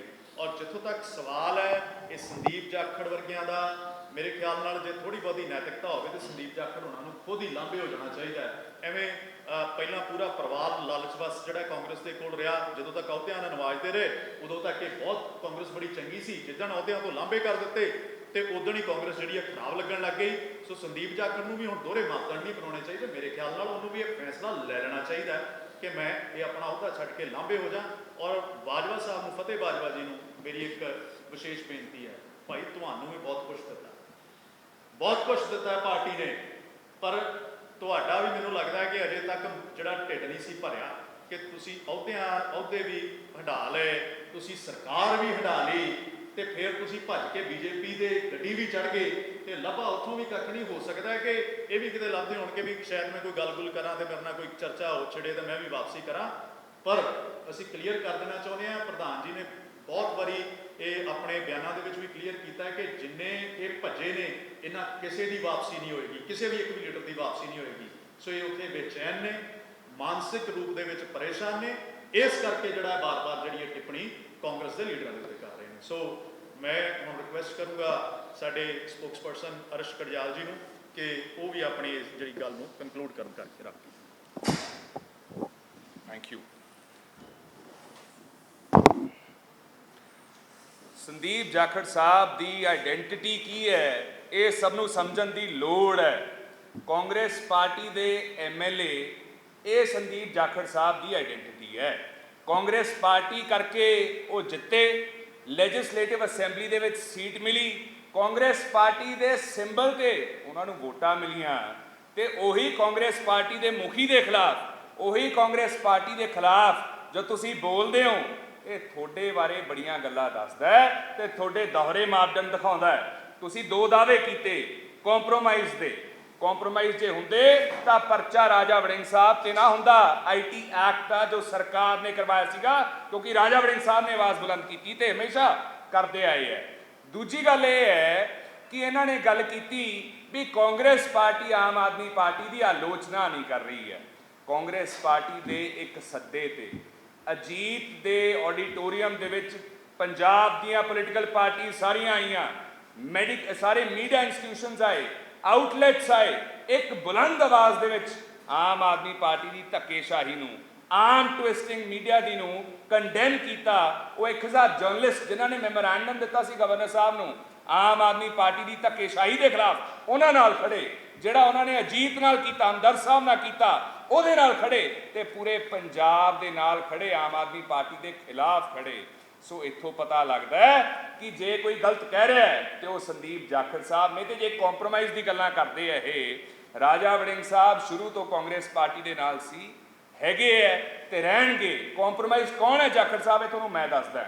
ਕੰਪਰੋਮਾਈਜ਼ਡ ਉਹ ਲੀਡਰਸ ਨੇ ਜੋ ਪੋਲਿਟਿਕਸ ਆਫ ਕਨਵੀਨੀਅੰਸ ਕਰਦੇ ਹੈ। ਜਦੋਂ ਸਰਕਾਰ ਹੁੰਦੀ ਹੈ ਕਾਂਗਰਸ ਪਾਰਟੀ ਦੇ ਵਿੱਚ ਰਹਿੰਦੇ ਹੈ ਤੇ ਜਦੋਂ ਆਪੋਜੀਸ਼ਨ ਆ ਜਾਂਦੀ ਹੈ ਤੇ ਦੂਜੀ ਪਾਰਟੀ ਦੇ ਵਿੱਚ ਚਲੇ ਜਾਂਦੇ ਹੈ। ਤੇ ਸਿਰਫ ਇੱਥੋਂ ਤੱਕ ਨਹੀਂ, ਜਿਨ੍ਹਾਂ ਦੇ ਪਰਿਵਾਰ ਨੂੰ ਅਹੁਦਿਆਂ ਨਾਲ ਨਵਾਜ਼ਿਆ ਗਿਆ ਹੋਵੇ, ਜਿਨ੍ਹਾਂ ਦੇ ਪਰਿਵਾਰ ਨੂੰ ਟਿਕਟਾਂ ਦਿੱਤੀਆਂ ਗਈਆਂ ਹੋਣ, ਜਿਨ੍ਹਾਂ ਦੇ ਜਿਹੜੇ ਲੀਡਰਸ ਨੂੰ ਹਾਰਨ ਦੇ ਵਾਰ-ਵਾਰ ਹਾਰਨ ਦੇ ਬਾਵਜੂਦ ਟਿਕਟਾਂ ਮਿਲੀਆਂ ਹੋਣ, ਪ੍ਰਧਾਨੀਆਂ ਮਿਲੀਆਂ ਹੋਣ, ਜੇ ਉਹ ਲੀਡਰ ਫਿਰ ਵੀ ਕਾਂਗਰਸ ਪਾਰਟੀ ਨੂੰ ਛੱਡ ਕੇ ਜਦੋਂ ਆਪੋਜੀਸ਼ਨ 'ਚ ਆ ਜੇ ਤੇ ਬੀਜੇਪੀ ਜਸਟ ਬਿਕੋਜ਼ ਉਹ ਸੈਂਟਰ ਦੇ ਵਿੱਚ ਹੈ ਉਹ 'ਚ ਚਲੇ ਜਾਵੇ, ਉਹ ਕੰਪਰੋਮਾਈਜ਼ ਹੋ ਸਕਦੇ ਆ, ਉਹ ਪੋਲਿਟਿਕਸ ਆਫ ਕਨਵੀਨੀਅੰਸ ਕਰਦੇ ਆ। ਤੇ ਮੈਂ ਇੱਕ ਹੋਰ ਗੱਲ ਦੱਸਾਂ, ਇੱਥੇ ਦੋਹਰੇ ਮਾਪਦੰਡ ਕਿਹਦੇ, ਇਹ ਵੀ ਆਪਾਂ ਨੂੰ ਦੇਖ ਲੈਣਾ ਚਾਹੀਦਾ ਤੇ ਸਮਝ ਲੈਣਾ ਚਾਹੀਦਾ ਹੈ। ਜਿਹੜੇ ਲੀਡਰਾਂ ਨੇ ਪਹਿਲਾਂ ਬੀਜੇਪੀ ਦੀ ਨਿੰਦਾ ਕੀਤੀ, ਕੰਡੈਮ ਕੀਤਾ, ਤੁਹਾਡੇ ਕਰਕੇ 700 ਕਿਸਾਨ ਸ਼ਹੀਦ ਹੋਏ, 1 ਸਾਲ ਖਰਾਬ ਕੀਤਾ, ਰਾਫੇਲ ਦਾ ਇਸ਼ੂ ਚੱਕਿਆ, ਲੋਕਤੰਤਰ ਦਾ ਘਾਣ ਕਰਨ ਦਾ ਇਸ਼ੂ ਚੱਕਿਆ ਤੇ ਉਦੋਂ ਬਾਅਦ ਉਹੀ ਬੀਜੇਪੀ ਦੇ ਵਿੱਚ ਜਾ ਕੇ ਸ਼ਾਮਿਲ ਹੋ ਗਏ। ਇੱਥੋਂ ਪਤਾ ਲੱਗਦਾ ਪੋਲਿਟਿਕਸ ਆਫ ਕਨਵੀਨੀਅੰਸ ਕੌਣ ਕਰਦਾ ਹੈ, ਕੰਪਰੋਮਾਈਜ਼ ਕੌਣ ਹੈ ਤੇ ਦੋਹਰੇ ਮਾਪਦੰਡ ਕਿਹਦੇ ਹੈ। ਮੈਂ ਤਾਂ ਇੰਨੀ ਗੱਲ ਕਹੂੰਗਾ ਜਾਖੜ ਸਾਹਿਬ, ਸੰਦੀਪ ਜਾਖੜ ਸਾਹਿਬ, ਕਿ ਤੁਸੀਂ ਜਸਟ ਬਿਕੋਜ਼ ਹੈਡਲਾਈਨਸ ਦੇ ਵਿੱਚ ਆਉਣਾ ਚਾਹੁੰਦੇ ਸੀਗੇ, ਸਪੌਟਲਾਈਟ ਦੇ ਵਿੱਚ ਆਉਣਾ ਚਾਹੁੰਦੇ ਸੀਗੇ, ਤੁਸੀਂ ਇਹ ਜੇ ਬਿਆਨਾਤ ਤਾਂ ਜਾਰੀ ਕਰਤੇ, ਲੇਕਿਨ ਜੇ ਬਿਆਨਾਤ ਦੇਣੀ ਹੈ ਤਾਂ ਦੇਸ਼ ਦੇ ਹਿੱਤ ਦੇ ਵਿੱਚ ਦਿਓ। ਤਾਂ ਜਿਹੜੇ ਰੈਸਲਰਸ ਹੈ ਉਹਨਾਂ ਦੇ ਲਈ ਖੜੋ, ਜਿਹੜੇ ਮਿਹਨਤਾਂ ਮੁਸ਼ੱਕਤਾਂ ਕਰਕੇ ਦੇਸ਼ ਲਈ ਮੈਡਲ ਲੈ ਕੇ ਆਏ। ਉਹੀ ਸੀਨੀਅਰ ਬੀਜੇਪੀ ਦੀ ਲੀਡਰਸ਼ਿਪ ਜਿਹੜੀ ਲੰਚ ਤੇ ਬੁਲਾਉਂਦੀ ਸੀ, ਖਾਣਾ ਖਾਂਦੀ ਸੀ, ਫੋਟੋਆਂ ਪਾਉਂਦੀ ਸੀ, ਟਵੀਟ ਕਰਦੀ ਸੀ ਉਹਨਾਂ ਨਾਲ, ਜਿੱਦਣ ਇਨੋਗ੍ਰੇਸ਼ਨ ਹੋਈ ਪਾਰਲੀਮੈਂਟ ਬਿਲਡਿੰਗ ਤੇ ਉਹਨਾਂ ਨੂੰ ਘੜੀਸਿਆ ਗਿਆ ਤੇ ਤੁਸੀਂ ਉਹਨਾਂ ਲਈ ਕੁਝ ਕਿਹਾ ਨਹੀਂ। ਤੇ ਨਾ ਹੀ ਸੁਨੀਲ ਜਾਖੜ ਸਾਹਿਬ ਨੇ ਕਿਹਾ।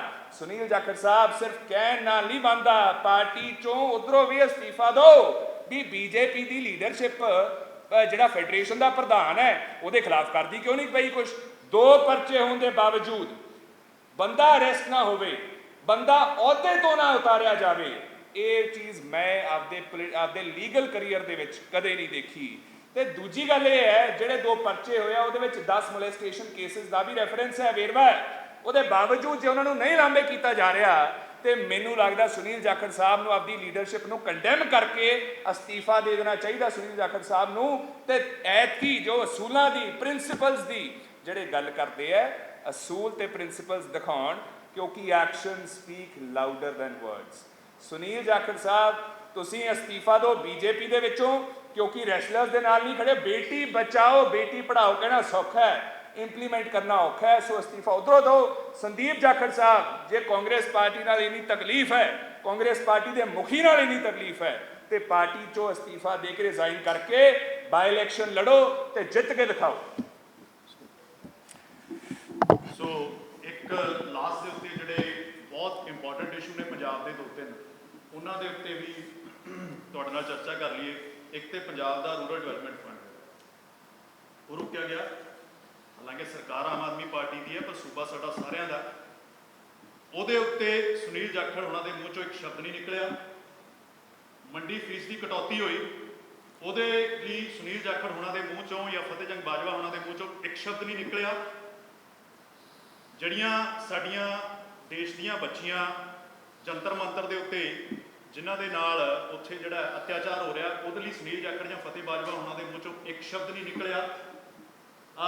ਅੱਜ ਦੀ ਤਾਜ਼ਾ ਖਬਰ ਹੈ ਕਿ ਪੰਜਾਬ ਦੀ ਜਿਹੜੀ ਲੋਨ ਦੀ ਲਿਮਟ ਹੈ, ਸਰਕਾਰ ਜਿਹੜਾ ਲੋਨ ਲੈ ਸਕਦੀ ਹੈ ਕੇਂਦਰ ਸਰਕਾਰ ਤੋਂ, ਉਹ ਵੀ ਘਟਾ ਦਿੱਤੀ ਗਈ ਹੈ। ਉਹਦੇ ਲਈ ਇਹਨਾਂ ਦੇ ਮੂੰਹ ਚੋਂ ਇੱਕ ਵੀ ਸ਼ਬਦ ਨਹੀਂ ਨਿਕਲਿਆ।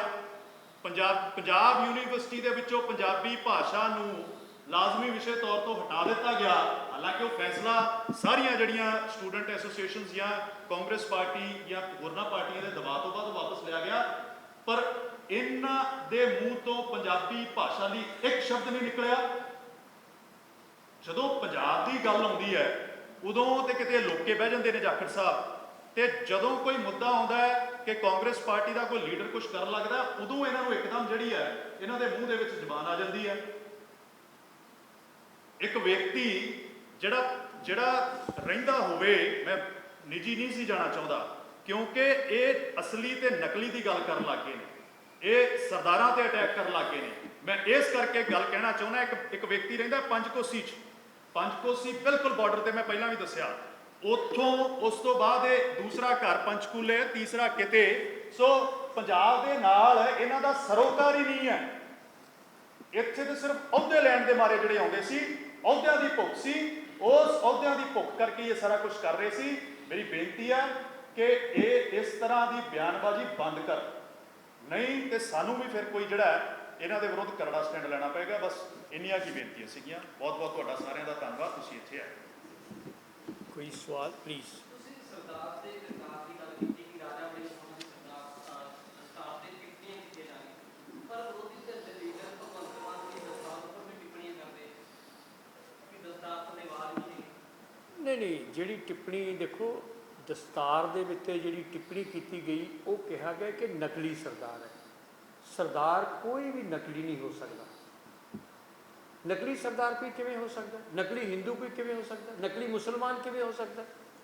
ਉਹ ਤਾਂ ਕੋਈ ਇੰਟੈਲੀਜੈਂਸ ਦਾ ਬੰਦਾ ਹੋਏਗਾ ਜਿਹੜਾ ਨਕਲੀ ਸਰਦਾਰ ਹੋਏਗਾ, ਜਾਂ ਨਕਲੀ ਮੁਸਲਮਾਨ ਬਣ ਕੇ ਪਾਕਿਸਤਾਨ ਜਾਏਗਾ, ਜਾਂ ਨਕਲੀ ਹਿੰਦੂ ਬਣ ਕੇ ਪਾਕਿਸਤਾਨ ਜਾਏਗਾ। ਦਸਤਾਰ ਦੇ ਕਹਿ ਦੇਣਾ ਕਿ ਦਸਤਾਰ ਬੰਨੀ ਹੈ, ਥੱਲੇ ਵਾਲ ਕੱਟੇ ਹੋਏ ਹੈ, ਇਹ ਕੋਈ ਸਰਦਾਰੀ ਦੇ ਉਲਟ ਨਹੀਂ ਬੋਲਿਆ ਕੋਈ। ਇਹ ਕਹਿ ਦੇਣਾ ਕਿ ਨਕਲੀ ਸਰਦਾਰ ਹੈ, ਇਹ ਬੜਾ ਔਫੈਂਸਿਵ, ਡੈਰੋਗੇਟਰੀ ਔਰ ਬੜਾ ਹੀ ਆਬਜੈਕਸ਼ਨੇਬਲ ਕਮੈਂਟ ਹੈ। ਉਸ ਤੋਂ ਜਿਹੜਾ ਪੰਜਾਬ ਦੇ ਵਿੱਚ ਕਲਚਰ ਨੂੰ ਜਾਣਦਾ ਹੈ, ਇੱਥੇ ਪੈਦਾ ਹੋਇਆ ਹੈ, ਸਾਰੀ ਸਭਿਅਤਾ ਨੂੰ ਜਾਣਦਾ ਹੈ। ਬਹੁਤ ਸਾਰੇ ਜਾਖੜ ਪੱਗਾਂ ਬੰਨ੍ਹਦੇ ਨੇ, ਇਹ ਤਾਂ ਉਹਨਾਂ ਨੂੰ ਵੀ ਨਕਲੀ ਜਾਖੜ ਕਹਿ ਦੇਣਗੇ। ਸੋ ਇਹ ਜਿਹੀਆਂ ਗੱਲਾਂ ਤੋਂ ਗੁਰੇਜ਼ ਕਰਨਾ ਚਾਹੀਦਾ। ਇਹ ਤੁਹਾਡਾ ਦਿਮਾਗੀ ਸੰਤੁਲਨ ਜਦੋਂ ਕਿਸੇ ਬੰਦੇ ਦਾ ਵਿਗੜ ਜਾਂਦਾ ਹੈ ਨਾ, ਉਦੋਂ ਇਸ ਤਰ੍ਹਾਂ ਦੀਆਂ ਗੱਲਾਂ ਕਰਦਾ ਉਹ, ਕਿਸੇ ਦੇ ਧਰਮ ਦੇ ਉੱਤੇ, ਪਹਿਰਾਵੇ ਦੇ ਉੱਤੇ ਉਹ ਅਟੈਕ ਕਰਦਾ। ਵਰਨਾ ਹਰ ਬੰਦੇ ਨੂੰ ਆਪਣੀ ਜਿਹੜੀ ਹੈ ਉਹ ਆਜ਼ਾਦੀ ਹੈ ਆਪਦਾ ਪਹਿਰਾਵਾ ਪਾਉਣ ਦੀ। ਸੋ ਭਗਵੰਤ ਮਾਨ ਵਾਲਾ ਕਮੈਂਟ ਤੇ ਰਾਜਾ ਵੜਿੰਗ ਜੀ ਦੇ ਕਹਿਣਾ ਕਿ ਨਕਲੀ ਸਰਦਾਰ ਹੈ, ਇਹਨਾਂ ਦੋਨਾਂ ਕਮੈਂਟਾਂ 'ਚ ਜ਼ਮੀਨ ਅਸਮਾਨ ਦਾ ਫਰਕ ਹੈ। ਸਿੰਗਰ ਸਾਹਿਬ ਇੱਕ ਅਟੈਕ ਜਾਂ ਕਹਿੰਦੇ ਇੱਕ ਹਮਲਾ ਸਿੱਧੂ ਤੇ ਹੋਇਆ ਆ, ਸਿੱਧੂ ਨੇ ਜੱਫੀ ਪਾਈ ਹੈ ਬਿਕਰਮ ਸਿੰਘ ਮਜੀਠੀਆ ਨੂੰ, ਤੋਂ ਕਹਿ ਰਹੇ ਨੇ ਕਿ ਇਹਦੇ ਨਾਲ ਕਾਂਗਰਸ ਦੇ ਵਰਕਰਾਂ ਦਾ, ਕਾਂਗਰਸ ਦੇ ਕਾਡਰ ਦਾ ਸਿੱਧੇ ਤੌਰ ਤੇ ਬੜਾ ਵੱਡਾ ਉਹਦੇ ਫਰਕ ਪਿਆ ਉਹਨੂੰ ਫੇਸ ਦੇ। ਮੇਰੀ ਇੱਕ ਬੇਨਤੀ ਹੈ, kindly let's confine to the topic. ਨਹੀਂ ਕੋਈ ਨਹੀਂ, ਇਹਦਾ ਵੀ ਦੇ ਦੇ। ਮੈਂ ਲੈਟ ਮੀ ਆਨਸਰ ਦਿਸ। ਦੇਖੋ ਪਹਿਲੀ ਗੱਲ ਤਾਂ ਇਹ ਸਵਾਲ ਸਿੱਧੂ ਸਾਹਿਬ ਨੂੰ ਹੋਣਾ ਚਾਹੀਦਾ, ਕਿਉਂਕਿ ਜੱਫੀ ਤਾਂ ਸਿੱਧੂ ਸਾਹਿਬ ਨੇ ਪਾਈ ਹੈ, ਕੋਈ ਕਾਂਗਰਸ ਦੇ ਪ੍ਰਧਾਨ ਨੇ ਤਾਂ ਪਾਈ ਨਹੀਂ ਕਿਸੇ।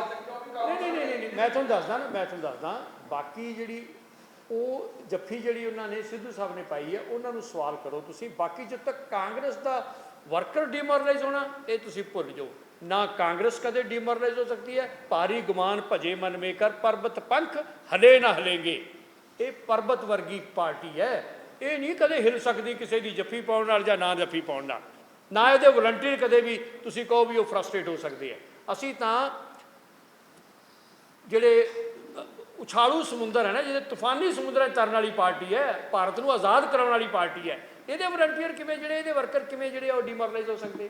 ਬਾਕੀ ਸਿੱਧੂ ਸਾਹਿਬ ਨੂੰ ਸਵਾਲ ਕਰਿਓ ਤੁਸੀਂ, you are free to do that. ਮੈਂ ਕਿੰਗਰਾ ਸਾਹਿਬ ਦੀ ਗੱਲ 'ਚ ਵਾਅਦਾ ਕਰਦਾ, ਥੋੜੀ ਇਜਾਜ਼ਤ ਹੋਵੇ। ਦੇਖੋ ਜਿੱਥੋਂ ਤੱਕ ਜੱਫੀ ਦੀ ਗੱਲ ਹੈ, ਇਸ਼ੂ ਜੱਫੀ ਦਾ ਨਹੀਂ ਹੈ, ਇਸ਼ੂ ਹੈਗਾ ਕੌਜ਼ ਦਾ। ਤੁਹਾਡੇ ਵਰਗੇ ਜਰਨਲਿਸਟ ਨੇ ਜਿਨ੍ਹਾਂ ਨੇ ਸਰਕਾਰ ਦੇ ਖਿਲਾਫ ਗਵਰਨਰ ਸਾਹਿਬ ਨੂੰ ਮੈਮੋਰੈਂਡਮ ਲਿਖਿਆ ਹੈ, ਜਿਹੜੇ ਹਮਦਰਦ ਸਾਹਿਬ ਨਾਲ ਧੱਕੇ ਹੋਏ ਹੈ, ਧੱਕੇਸ਼ਾਹੀਆਂ ਹੋਈਆਂ, ਆਰਮ ਟਵਿਸਟਿੰਗ ਹੋਈ ਹੈ, ਸਪਰੈਸ ਕਰਨ ਦੀ ਕੋਸ਼ਿਸ਼ ਹੋਈ ਹੈ, ਉਹਦੇ ਖਿਲਾਫ ਲੜਨ ਦਾ ਕਾਂਗਰਸ ਪਾਰਟੀ ਕਰਕੇ ਨਹੀਂ, ਕੌਜ਼ ਕਰਕੇ ਸਾਰੇ ਇਕੱਠੇ ਹੋਏ ਸੀਗੇ। ਤੇ ਜੇ ਆਮ ਆਦਮੀ ਪਾਰਟੀ ਨੂੰ ਦਿੱਕਤ ਹੈ ਤੇ ਆਮ ਆਦਮੀ ਪਾਰਟੀ ਕਿਉਂ ਦਿੱਲੀ ਆਰਡੀਨੈਂਸ ਤੇ ਸਮਰਥਨ ਮੰਗਦੀ ਹੈ? ਆਮ ਆਦਮੀ ਪਾਰਟੀ ਨਾ ਮੰਗੇ। ਤੇ ਜਿੱਥੋਂ ਤੱਕ ਫੋਟੋ ਦੀ ਗੱਲ ਹੈ, ਇੱਥੇ ਕੇਜਰੀਵਾਲ ਸਾਹਿਬ ਦੀ ਜੱਫੀ ਪਈ ਹੋਈ ਹੈ, ਹੱਥ ਨਾਲ ਹੱਥ ਖੜੇ ਕਰਕੇ। ਆ ਦੇਖ ਲਓ, ਇੱਥੇ 5 ਪੋਲੀਟੀਕਲ ਪਾਰਟੀਆਂ ਦੇ ਨੁਮਾਇੰਦਿਆਂ ਦੇ ਨਾਲ ਕੇਜਰੀਵਾਲ ਸਾਹਿਬ ਹੱਥ ਖੜੇ ਕਰਕੇ ਐ ਖੜੇ ਹੈ। ਇਹਦਾ ਮਤਲਬ ਹੈ ਅਲਾਈਅੰਸ ਪਾਰਟਨਰ ਬਣ ਗਏ। ਇਹਦਾ ਮਤਲਬ ਹੈ ਮੋਦੀ ਸਾਹਿਬ ਨਾਲ ਬੈਠੇ ਤਾਂ ਮੋਦੀ ਸਾਹਿਬ ਨਾਲ ਅਲਾਈਅੰਸ ਕਰਨਗੇ। ਸੋ ਇਸ਼ੂ ਕੌਜ਼ ਦਾ, ਇਸ਼ੂ ਜੱਫੀ ਦਾ ਨਹੀਂ ਹੈ। ਨਹੀਂ ਉੱਥੇ ਵੀ ਹੈ। ਹਰਿਆਣਾ ਦੇ ਇਸ਼ੂ ਰਵਨੀਤ ਸਿੰਘ ਬਿੱਟੂ ਨੇ ਚੱਕਿਆ, ਤੁਹਾਡੇ ਕਾਂਗਰਸ ਦੇ ਨਹੀਂ ਛੋਟਾ ਜਿਹਾ ਕਾਈਂਡਲੀ ਦੇਖੋ, ਕਾਂਗਰਸ ਦੇ ਲੀਡਰਾਂ ਦੇ ਘਰੇ ਤਾਂ ਕਈ ਵਰਕਰਾਂ ਦਾ ਰੋਟੀ ਰੱਖਣੀ। ਦੇਖੋ ਗੱਲ ਤਾਂ ਇਸ ਤਰ੍ਹਾਂ ਹੈ, ਯੋਗੇਂਦਰ ਯਾਦਵ ਸਾਹਿਬ, ਪ੍ਰਸ਼ਾਂਤ ਭੂਸ਼ਣ ਸਾਹਿਬ ਨੇ ਐਂ ਬੋਲਣ ਦੀ ਕੋਸ਼ਿਸ਼ ਕੀਤੀ ਸੀ, ਆਪਨੇ ਬਾਹਰ ਦਾ ਰਸਤਾ ਦਿਖਾਤਾ ਸੀਗਾ। ਸਾਡੀ ਪਾਰਟੀ 'ਚ ਲੋਕਤੰਤਰ ਹੈ, freedom of speech and expression ਹੈ ਤੇ ਰਹੂਗਾ ਜੀ। ਦੂਜਾ ਦੇਖੋ ਤੁਸੀਂ ਜਿਹੜਾ ਹੈਗਾ ਇਹਨਾਂ ਦਾ ਆਪ ਦਾ ਵੀ ਤਾਂ ਹਾਲ ਦੇਖੋ ਨਾ ਤੁਸੀਂ। ਇਹ ਤਾਂ ਮਾਫੀ ਮੰਗਦੇ ਸੀ ਲਿਖ ਕੇ, ਜਿਹਨੂੰ ਸਾਰੇ ਪੋਸਟਰ ਲਵਾਤੇ ਸੀ ਸਾਰੇ ਪੰਜਾਬ 'ਚ, ਸਰਗਣਾ ਮਜੀਠੀਆ। ਮੁੜ ਕੇ ਚਿੱਠੀ ਲਿਖ ਕੇ ਮਾਫੀ, ਮੇਰੇ ਕੋਲ ਚਿੱਠੀ ਦੀ ਕਾਪੀ ਹੈਗੀ, ਤੁਹਾਨੂੰ ਭੇਜ ਦਿਆਂਗੇ, ਜਿੱਥੇ ਲਿਖ ਕੇ ਮਾਫੀ ਮੰਗੀ ਕਿ ਮੈਂ ਤਾਂ ਗਲਤ ਬੋਲ ਬੈਠਾ। ਸੋ ਇਹ ਪਰ ਜਿਹੜਾ ਜੱਫੀ ਦਾ ਸਵਾਲ ਹੈ ਤੁਸੀਂ ਸਿੱਧੂ ਸਾਹਿਬ ਨੂੰ ਪੁੱਛ ਲਓ, ਜੇ ਹੁਣ ਤੁਸੀਂ ਤਾਂ ਮਿਲਦੇ ਰਹਿੰਦੇ ਹੋਵੋਗੇ।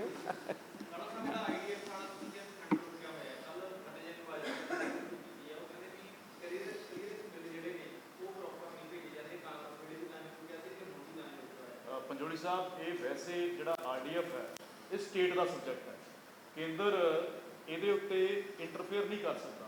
ਕੇਂਦਰ ਨੇ ਜਿਹੜਾ ਜਵਾਬ, ਜਿਹੜਾ ਜਦੋਂ ਸਾਡੀ ਸਰਕਾਰ ਸੀ 2017 ਤੋਂ ਲੈ ਕੇ 22 ਤੱਕ, ਉਦੋਂ ਕੇਂਦਰ ਨੇ ਪੰਜਾਬ ਸਰਕਾਰ ਕੋਲੋਂ ਪੁੱਛਿਆ ਸੀਗਾ ਵੀ ਤੁਸੀਂ ਫੰਡ ਕਿੱਥੇ ਵਰਤੋਗੇ, ਤੇ ਸਾਡੇ ਕੋਲ ਜਵਾਬ ਇਹ ਗਿਆ ਸੀ ਕਿ ਇਹ ਤੁਹਾਡੇ ਅਧਿਕਾਰ ਖੇਤਰ 'ਚ ਨਹੀਂ ਆਉਂਦਾ, ਅਸੀਂ ਆਪਣੇ ਪੇਂਡੂ ਵਿਕਾਸ ਲਈ ਇਹ ਫੰਡ ਨੂੰ ਕਿਤੇ ਵੀ ਵਰਤ ਸਕਦੇ ਹਾਂ।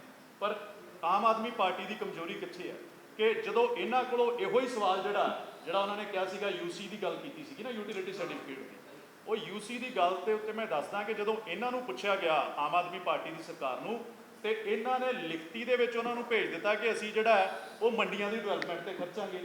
ਹੁਣ ਕੇਂਦਰ ਨੇ ਜਵਾਬ ਇਹਨਾਂ ਨੂੰ ਅੱਗੋਂ ਇਹ ਦਿੱਤਾ ਕਿ ਤੁਹਾਡੀਆਂ ਮੰਡੀਆਂ ਆਲਰੇਡੀ ਵਿਕਸਿਤ ਨੇ, ਤੁਹਾਨੂੰ ਜ਼ਰੂਰਤ ਨਹੀਂ ਹੈ ਫੰਡ ਦੀ। ਸੋ ਆਪਣੇ ਹੱਥ ਵੱਢ ਕੇ ਇਹਨਾਂ ਨੇ ਆਪ ਦਿੱਤੇ ਨੇ। ਔਰ ਦੂਸਰੀ ਗੱਲ ਕੇਂਦਰ ਦੀ, ਕੇਂਦਰ ਹਮੇਸ਼ਾ ਜਿਹੜੀ ਬੀਜੇਪੀ ਦੀ ਸਰਕਾਰ ਹੈ ਪੰਜਾਬ ਨਾਲ ਵਿਤਕਰਾ ਕਰ ਰਹੀ ਹੈ ਪਿਛਲੇ 9 ਸਾਲਾਂ ਤੋਂ, ਔਰ ਪੰਜਾਬ ਨੂੰ ਕਿਸੇ ਨਾ ਕਿਸੇ ਤਰੀਕੇ ਨਾਲ ਡੀਸਟੈਬਲਾਈਜ਼ ਕੀਤਾ ਜਾਵੇ, ਉਹ ਹਰ ਸੰਭਵ ਕੋਸ਼ਿਸ਼ ਕਰ ਰਹੀ ਹੈ ਕੇਂਦਰ ਸਰਕਾਰ। ਪੰਜਾਬ ਦਾ ਰੂਰਲ ਡਿਵੈਲਪਮੈਂਟ ਫੰਡ ਰੋਕਣਾ ਮਤਲਬ ਸਾਡੇ ਜਿਹੜੇ ਪਿੰਡਾਂ ਦੇ ਵਿੱਚ ਹੋਣ ਵਾਲੇ ਵਿਕਾਸ ਦੇ ਕੰਮ ਆ, ਉਹਨਾਂ ਸਾਰਿਆਂ ਨੂੰ ਜਿਹੜਾ ਉਹਨਾਂ ਦੇ ਉੱਤੇ ਬਿਲਕੁਲ ਪੂਰਨ ਰੂਪ ਦੇ ਵਿੱਚ ਉਹਨਾਂ ਨੂੰ ਰੋਕ ਦੇਣਾ। ਸੋ ਬਾਜਵਾ ਸਾਹਿਬ ਨੂੰ ਅਗਲੀ ਵਾਰੀ ਮਿਲੋਗੇ ਤੇ ਜ਼ਰੂਰ ਪੁੱਛਿਓ ਵੀ ਤੁਸੀਂ ਕਦੋਂ ਮਾਰੋਗੇ ਹਾਂ ਦਾ ਨਾਰਾ, ਉਹ ਜਿਹੜੇ ਰੂਰਲ ਡਿਵੈਲਪਮੈਂਟ ਫੰਡ ਜਿਹੜਾ ਰਿਲੀਜ਼ ਕਰੋ।